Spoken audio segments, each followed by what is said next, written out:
ஓம் மார்கழி திங்கள் மதி நிறைந்த நன்னாளால், மார்கழி திங்கள் மதி நிறைந்த நன்னாளால், நீராட போதுவேர் போதுமினோ நேரிழையேர் சீர்மல்குமாய் பாடி செல்வ சிறுமீர்கள், சீர்மல்குமாய் பாடி செல்வ சிறுமீர்கள், கூர்வேர் கொடும் தோழிலன் நந்த கோபன் குமரன் ஏராந்த கண்ணி யசோத இளம் சிங்கம், ஏராந்த கண்ணி யசோத இளம் சிங்கம், கார்மேனி செங்கண் கதிர்மதியம் போல் முகத்தான் நாராயணனே நமக்கே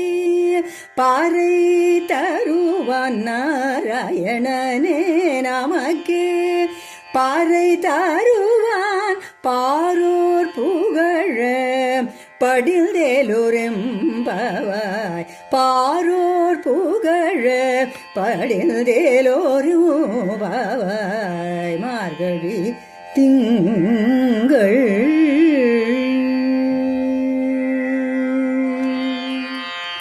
ஸ்ரீமதே ராமானுஜாய நமக. ஸ்ரீ ஆண்டாள் நாச்சியார் திருவடிகளே சரணம். தன்னை கோபிகையாக பாவித்து கொண்டு ஆண்டாள் தன் தோழிகளை மார்கழி நோன்பு நோற்க அழைக்கிறாள். மார்கழி மாதம் முதல் நாள் நாம் நோன்பை ஆரம்பிக்கின்ற நாளில் சுபமான பௌர்ணமியும் தானாகவே அமைஞ்சிருக்கு. இந்த நோன்பை நோற்பதற்கு விருப்பமுள்ளவர்கள் எல்லாரும் வாருங்கள். இதை எப்படி செய்ய போகிறோம்? தினமும் விடியற்காலையில் நாமங்களை பாடிக்கொண்டு யமுனை நதிக்கரைக்கு சென்று நீராடணும். நந்த மகாராஜரோட அன்பு மகனும் யசோதையோட சிங்கம் போன்ற மகனுமான கண்ணன் எப்படி இருக்கான்?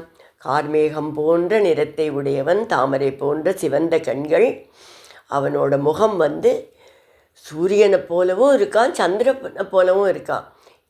சந்திரனை போன்ற குளிர்ந்த குளிர்ச்சியான பார்வை, குளிர்ச்சியான முகம். அதே சமயத்தில் சூரியனோட பளிச்சுங்கிற ஒளியும் இருக்கான். அப்படிப்பட்ட முகத்தை உடையவனும் அவன் யார்? சாக்ஷாத் ஸ்ரீமன் நாராயணனோட அவதாரம் இல்லையா? அவன் நமக்கு நோன்பு நோற்க தேவையான பறையை தருவான்.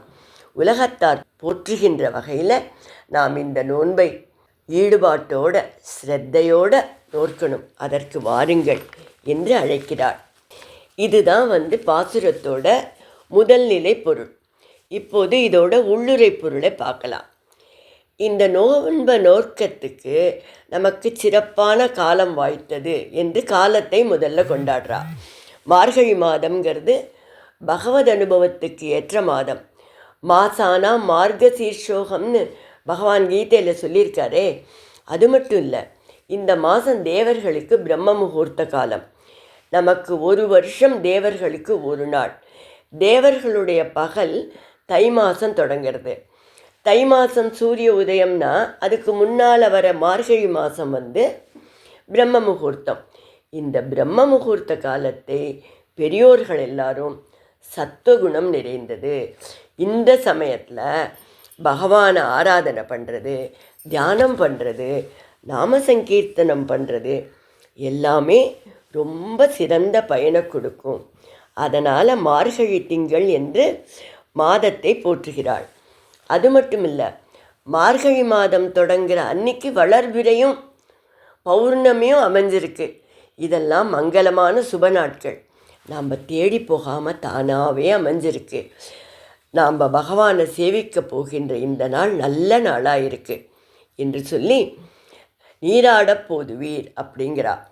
நீராட வாருங்கள்னா நோன்புக்காக நீராடணும்னு அர்த்தம். ஆனால் அதே சமயத்தில் பிரம்மங்கிற தீர்த்தத்தில் கிருஷ்ணானுபவத்தில் நீராட.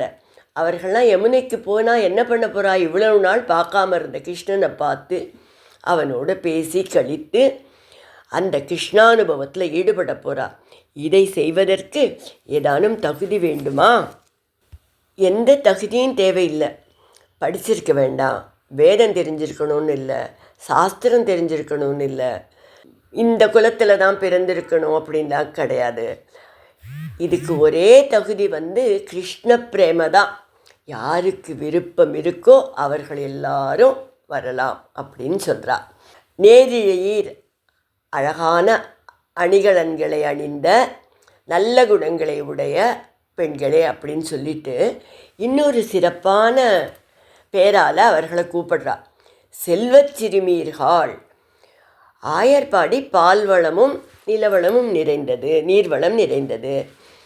ஆனால் அங்கே தான் பகவானோட கல்யாண குணங்கள் எல்லாம் நல்ல பிரகாசமாக தெரிகின்றன. வைகுண்டத்தில் அவர் சௌலபியத்தையும் வாத்சல்யத்தையும் யார்கிட்ட காட்ட முடியும்? அங்கே இருக்கிறவாள்லாம் நித்தியசூரிகள். ஆனால் ஆய்ப்பாடியில் இருக்கிற கோபகோபியருக்கு ஞானமெல்லாம் ஒன்றும் கிடையாது. பெரியவாள்லாம் இடக்கை வலக்கை தெரியாதுன்னு சொல்லுவாள். இங்கே தான் பகவானோட குணங்களும் சேஷ்டிதங்களும் நிறைய நடக்கின்றன. வைகுண்டத்தில் கூட அப்படி இல்லை. அதனால் இந்த சிறுமியர்கள் செல்வம் நிறைந்த சிறுமியர்கள். கண்ணன் ஆய்ப்பாடியில் அவதரித்த போது அவர்களும் அவனோட நெருக்கமாக இருப்பது தான் இவாளோட பெரிய செல்வம். இவன் நந்தகோபனுடைய குமாரன். குமாரன்னாலே தந்தைக்கு அடங்கின பிள்ளை. பொதுவாக குழந்தைகள்லாம் அம்மாட்ட செல்லமாக இருக்கும், உரிமை எடுத்துக்கும், பிடிவாதம் பிடிக்கும், நான் செய்கிறது தான் செய்வேங்கும். ஆனால் அப்பா கிட்ட இந்த பிள்ளையும் பாலை குடிக்குமான்னு அப்படியே ஒன்றுமே தெரியாத மாதிரி, அப்பா நீங்கள் சொல்கிறபடி செய்கிறேன்பாங்கிற மாதிரி அப்பா வந்தவுடனே சத்தம் போடாமல் சொல்கிறத கேட்டு நடக்கும். அதுபோல் தந்தைக்கு அடங்கின குமரனாக இருக்கானா. ஆனால் அழகிய கண்களை உடைய யசோதைக்கு அவன் சிங்கம் போல் இருக்கான். அதுக்கப்புறம் அவனோட திருமேனி எப்படி இருக்குன்னா கார்மேக நிறம். அந்த கருமை அவனோட கருணையை சொல்கிறது. நீருண்ட மேகந்தானே கருப்பாக இருக்கும், மழை பொழியும். அடுத்ததாக அவனோட முகத்தை பற்றி சொல்கிறா. அந்த முகம் சந்திரனை போல குளிர்ச்சியாக இருக்குது, சூரியனை போல ஒளிமிக்கதாக இருக்குது. சந்திரன் மாதிரி இருப்பது அடியார்களுக்கு, சூரியனை போல பகைவர்களை தகிப்பான்னு அர்த்தமாகுது. அப்படிப்பட்ட அந்த கண்ணன் பற்றி சொல்லிகிட்டே வரா. அப்போ அங்கே என்ன சொல்கிறான்னா, அந்த கண்ணன் நாராயணனே அப்படிங்கிறா. அந்த நாராயணனே நமக்கு நோன்பு செய்ய பறை தருவான்னு சொல்கிறா. எப்படி அந்த நாராயணன் தான் கிருஷ்ணன்?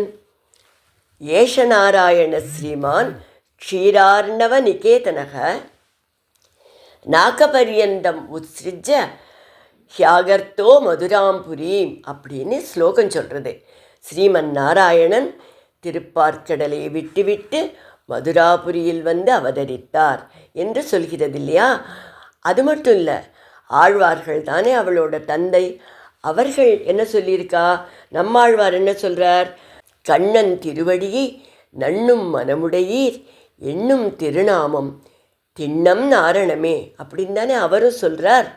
அதனால தான் அந்த கிருஷ்ணன் நாராயணனே அப்படின்னு சொல்லி நாராயணனே நமக்கே பறை தருவான்னு சொல்கிறா. வியாக்கியானத்திலலாம் இந்த ஒரே சொற்றொடரில் ஸ்ரீ வைஷ்ணவ விசிஷ்டாத்வைத சம்பிரதாயத்தோட முக்கியமான சாரமான கருத்தை அப்படியே சொல்லிட்டா அப்படின்னு சொல்லுவாள். நாராயணனே நமக்கே பறை தருவான் அப்படின்னா என்ன அர்த்தம்? இதில் பறைங்கிறது பேரிவாத்தியம்னு அர்த்தம் இல்லை. பறைங்கிறது புருஷார்த்தம். அதாவது நாம் அடைய வேண்டிய இலக்கு அல்லது பேரு. நாராயணனே பறை, அவரே புருஷார்த்தம், நாராயணனே தருவார்.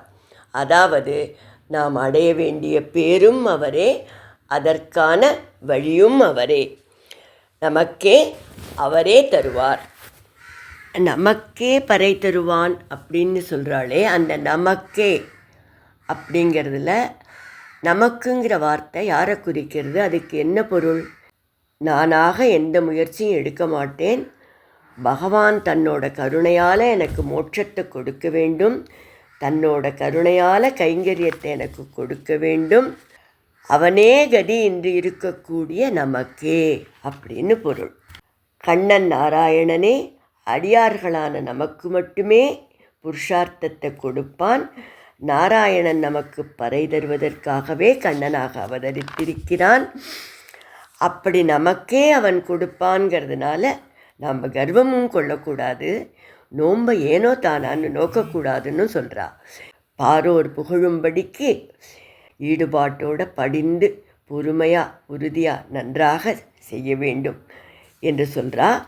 ஆக இந்த முதல் பாசுரத்தில் நல்ல நாள் வாய்த்தது என்று சொல்லி அடைய வேண்டிய பொருள் பிராப்பியம், அடைய வேண்டிய வழி பிராபகம், இரண்டும் பகவானே நாராயணனே. இதைத்தான் வைஷ்ணவத்தில் ஆறும் அவனே பேரும் அவனேன்னு சொல்லுவா. அந்த முக்கியமான சாரத்தை, முக்கியமான கருத்தை திருப்பாவையோட சாரமாக சொல்லி இந்த முதல் பாசுரத்தை முடிக்கிறாள்.